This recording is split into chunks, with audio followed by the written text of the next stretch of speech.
फर्जी एफडी अधिकारी विजय बबन जाधव गिरफ्तार। 6 लाख रुपए की वसूली मामले में मानिकपुर पुलिस थाने में 7 आरोपियों के खिलाफ मामला दर्ज।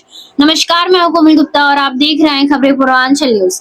महाराष्ट्र में खाद्य पदार्थों में मिलावट और एक्सपायरी सामान के खिलाफ खाद्य एवं औषधि प्रशासन यानी कि एफडीए की सख्त कार्रवाई का फायदा उठाकर वसई में ठगी का एक चौंकाने वाला मामला सामने आया है। खुद को खाद्य सुरक्षा अधिकारी बताकर और फर्जी विजिटिंग कार्ड दिखाकर एक नामी स्वीट मार्ट संचालक से 6 लाख रुपए वसूलने के आरोप में वसई की मानिकपुर पुलिस ने मुख्य आरोपियों समेत कुल 7 लोगों के खिलाफ मामला दर्ज किया है। जानकारी के अनुसार राज्य भर में पिछले 1 महीने से दूध, पनीर, खाद्य तेल और अन्य खाद्य पदार्थों में मिलावट रोकने के लिए एफडीए आयुक्त तुकाराम मुंडे के निर्देश पर लगातार छापेमारी अभियान चलाया जा रहा है।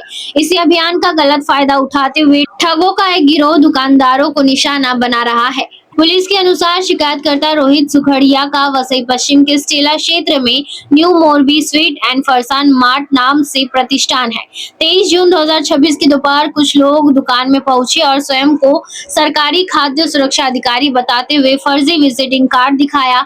इसके बाद आरोपियों ने दुकान की जांच का नाटक किया और दावा किया कि दुकान में एक्सपायरी खाद्य सामग्री रखी गई है। उन्होंने कार्रवाई करने, फोटो वीडियो बनाकर मीडिया में वायरल करने और दुकान की बदनामी करने की धमकी दी। धमकियों से घबराकर दुकानदार ने आरोपियों से समझौता कर लिया। पहले आरोपियों ने 12 लाख रुपए की मांग, लेकिन बाद में सौदेबाजी के बाद 23 जून से 27 जून 2026 के बीच 3 किश्तों में कुल 6 लाख रुपए वसूल किए। बाद में खुद के साथ ठगी होने का एहसास होने पर रोहित सुखड़िया ने मानिकपुर पुलिस थाने में शिकायत दर्ज कराई। पुलिस ने शिकायत के आधार पर कथित फर्जी अधिकारी बहुजन विकास आघाड़ी का सक्रिय कार्यकर्ता विजय बबन जाधव सहित 7 लोगों के खिलाफ विभिन्न धाराओं के तहत मामला दर्ज कर जांच शुरू कर दी है। पुलिस नागरिकों और व्यापारियों से अपील कर रही है कि यदि कोई व्यक्ति स्वयं को सरकारी अधिकारी बताकर कार्रवाई की धमकी दे तो उसकी पहचान और सरकारी दस्तावेजों की पुष्टि अवश्य करे तथा किसी भी संदिग्ध गतिविधि की तत्काल पुलिस या संबंधित विभाग को सूचना दे।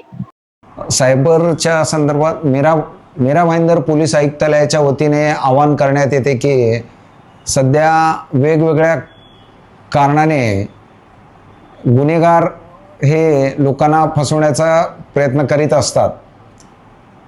पूरजन्य परिस्थितीमध्ये लोकांना जे फसलेले लोक आहेत त्यांना APK द्वारे किंवा एखादी लिंक पाठवून तुम्हाला जर मदतीची अपेक्षा असेल तर आम्ही तुम्हाला पाण्याच्या बाटल्या पुरवू, जेवण पुरवू असे सांगून लिंक पाठवले जाते आणि लिंक ओपन केल्याबरोबरती गुन्हेगार हा तक्रारदाराचा सगळ्या मोबाईलचा डाटा मिळवतो आणि त्याची फसवणूक करत असतो।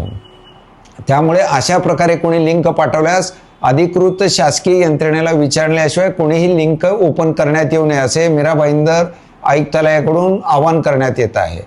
आणि अशा प्रकारे जर कोणाची फसवणूक झाल्यास तात्काळ त्यांनी 1930 वरती संपर्क साधावा जेणेकरून तुमची जी फसवणूक झालेली रक्कम आहे तात्काळ होल्ड करून ठेवण्यात येईल। असे काही आपल्याकडे झालेले नाही, परंतु अशा प्रकारे गुन्हेगार हा शोध घेत असतो आणि प्रसंगावधान साधून तो नवीन वेगवेगळे आयडिया तयार करून लोकांची फसवणूक करीत असतो।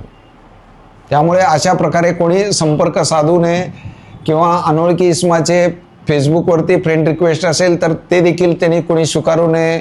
इंस्टाग्रामवरती कोणी जर अनोळखी इसमाने जर रिक्वेस्ट पाठवली तर त्याचे देखील फ्रेंड रिक्वेस्ट स्वीकारू नये आणि कोणी APK फाईल जर पाठवल्यास ते देखील स्वीकारू नये। आणि ज्या वेळेला एखादा गुन्हेगार टाइम लिमिट सांगतो की तुम्ही 5 मिनिटात मला OTP द्या, 5 मिनिटात OTP द्या, हे माहिती कोणाला सांगू नका, शेजारी कोणाला व्हिडिओ दाखवू नका किंवा पोलिसांना संपर्क साधू नका असे ज्या वेळेला म्हणत असतो त्यावेळेला तो चीटर आहे, आपली फसवणूक करणार आहे असं गृहीत धरून तात्काळ याबाबत पोलिसांना संपर्क केला पाहिजे।